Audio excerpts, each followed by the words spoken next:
మీరు అలా అక్కడ ఉండబట్టే మేము ఈరోజు ప్రశాంతంగా ఇలా ఉంటూ ఉన్నాం మొత్తం దేశం అంతటా కూడా. సో దానికోసం అందరి తరపున కూడా బిగ్ సెల్యూట్ సార్ మీకు.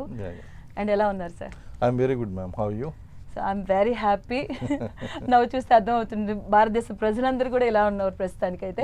సార్ ఫస్ట్ మీ గురించి అసలు మీ ఆర్మీ ప్రయాణం ఎలా స్టార్ట్ అయింది, అసలు మీకు ఆ థాట్ ఎలా వచ్చింది వెళ్ళాలి అని? మీరు ఎక్కడి నుంచి సార్ అసలు? I'm Born and brought up in Andhra Pradesh ma'am, Rajahmundry. So అక్కడే గ్రాడ్యుయేషన్ పూర్తయింది. ఉస్మాన్ యూనివర్సిటీలో పోస్ట్ గ్రాడ్యుయేషన్ చేస్తుండగా ఐ గాట్ దిస్ ఆపర్చునిటీ అండి. మనకి ఈ ఆర్మీలో ఇలాగా ఆఫీసర్స్కి రిక్రూట్మెంట్ అవుతుంది అని చెప్పేసి ఎస్ఎస్బి ఇంటర్వ్యూకి అప్లై చేయడం జరిగిందండి. So it's a 5 days interview అండి. It's a 5 days interview. So I got selected for SSB interview. అది సెలెక్ట్ అయిన తర్వాత ఆఫీసర్స్ ట్రైనింగ్ అకాడమీకి సెలెక్ట్ అయ్యానండి. ఆఫీసర్స్ ట్రైనింగ్ అకాడమీలో మాకు అప్పట్లో 9 months training, basic training complete అయింది. కంప్లీట్ అయిన తర్వాత 97 I got selected. 1997 I got selected. 1998లో కమిషన్ అయ్యాను. Commission means completed the training and joined 18th Battalion the Mahar regiment అండి. 18th Battalion the Mahar regiment was my battalion. General KV Krishna Rao గారు battalion అండి అది. General KV Krishna Rao గారు రెజిమెంట్ అది. సో ఆయన పేరు కృష్ణారావు గారు, శ్రీనివాసరావు. సో అక్కడ మాకున్నటువంటి ట్రూప్స్ కూడా మహారాష్ట్రియన్స్లో మహార్స్ ఉంటారండి. వాళ్ళ పేర్లు కూడా బాలేరావు, ఇలాగా ఆ పేర్లు కూడా ఇలా ఉంటాయండి వాళ్ళవి, రావుని. సో కొంచెం నేమ్ అది మ్యాచ్ అవుతుంది. అలాగే నా సైకాలజీ ఇవన్నీ కూడా వాళ్ళు అర్థం చేసుకున్నారు. కొంచెం హ్యూమన్ అప్రోచ్ ఎక్కువగా ఉంది. అలాగే ఇవన్నీ కూడా చూసి వాళ్ళు ఏమనుకున్నారంటే ఈ రెజిమెంట్కి అయితే ఈయన సూట్ అవుతాడు అని చెప్పి నన్ను మహార్ రెజిమెంట్కి, మా కమాండెంట్ అనమాట అండి, కమాండెంట్ జనరల్ జయశంకర్ గారు, ఆయన అన్నారు నాకు ఒక 4 నా రెజిమెంట్కి పర్సనల్గా మీరు సెలెక్ట్ చేసి ఇవ్వండి అని చెప్పి అక్కడ ఉన్నటువంటి ట్రైనింగ్ ఆఫీసర్లు చెప్తే ఆ 4లో నేను ఒక్కడినండి చేసి నాకు ఆయన రెజిమెంట్కి పంపించారు, Mahar regiment. Then my initial posting was in Jammu Kashmir, Poonch Rajouri sector. ఆపరక్షక్ అండి, ఆపరేషన్ రక్షక్ అంటాం దాన్ని. ఆపరేషన్ రక్షక్ అంటే తీవ్రవాదుల్ని ఏరివేత కోసం ఇండియన్ ఆర్మీ ప్రారంభించినటువంటి ఆపరేషన్ అండి.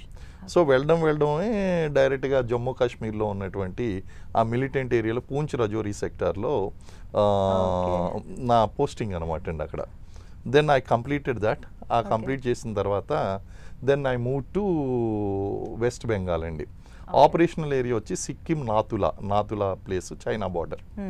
Again I interacted with Chinese forces also. అక్కడ వాళ్ళతో అదైందండి. ఈ లోపల మనకి పార్లమెంట్ మీద అటాక్ జరిగిందండి. పార్లమెంట్ మీద 2000 ఇయర్లో అటాక్ జరిగింది. జరిగిన వెంటనే ఏం చేశారంటే ఇండియన్ ఆర్మీ ఇప్పుడు ఎలాగైతే చాలా సీరియస్ కండిషన్స్ ఉన్నాయో అదే కండిషన్లో that time you were about to attack అండి, అటాక్ చేయడానికి. సో అందులో భాగంగా ఏం చేశారంటే పంజాబ్ పాకిస్తాన్ బార్డర్లో మనకి డేరా బాబా నానక్ అని ఒక ప్లేస్ ఉంటుందండి, ఆపరేషనల్ ఏరియా. అక్కడ నన్ను పోస్టింగ్ ఇచ్చారు. అక్కడికి వెళ్ళాను. అక్కడ ఎలాగంటే పాకిస్తాన్ ఇండియా బార్డర్ ఎలా ఉంటుందంటే it's a plain area, unlike Jammu కాశ్మీర్లో కాకుండా ఇక్కడ అంతా ప్లెయిన్ ఏరియా అండి. మధ్యలో బార్డర్ కంచె పెర్ఫెక్ట్గా ఉంటుంది. ఆ బార్డర్ కంచికి 100 meters అవతల పాకిస్తాన్, 100 meters ఇవతల ఇండియా.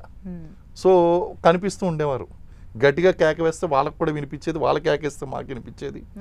ఆ పెట్రోలింగ్కి వెళ్తున్నప్పుడు వాళ్ళకి కనిపించేవారు. అటువంటి సిచ్యువేషన్లో ఇలాగే ఆపరేషన్ పరాక్రమ్ మన ఇండియన్ ఆర్మీ లాంచ్ చేసింది ఏంటి అంటే ఆపరేషన్ పరాక్రమ్లో దాదాపు 2 years పార్టిసిపేట్ చేశాయండి. ఆ తర్వాత ఇంకా బయటకు వచ్చి కొంచెం I wanted to serve outside also. So ఆ విధంగా నేను నా యొక్క సర్వీసెస్కి రిజిగ్నేషన్ సబ్మిట్ చేసి దెన్ ఐ మూవ్డ్ అవుట్ అండి. సో టోటల్గా చూస్తే కనుక I had initial experience in operation Rakshak, then China బోర్డర్లో Sikkim Nathula operational experiences, and next వచ్చి మన ఆపరేషన్ పరాక్రమ్ ఇండో పాకిస్తాన్ పంజాబ్ బోర్డర్లో. So that is how I served in this thing and infantry అండి, నాది ఇన్ఫెంట్రీ రెజిమెంట్.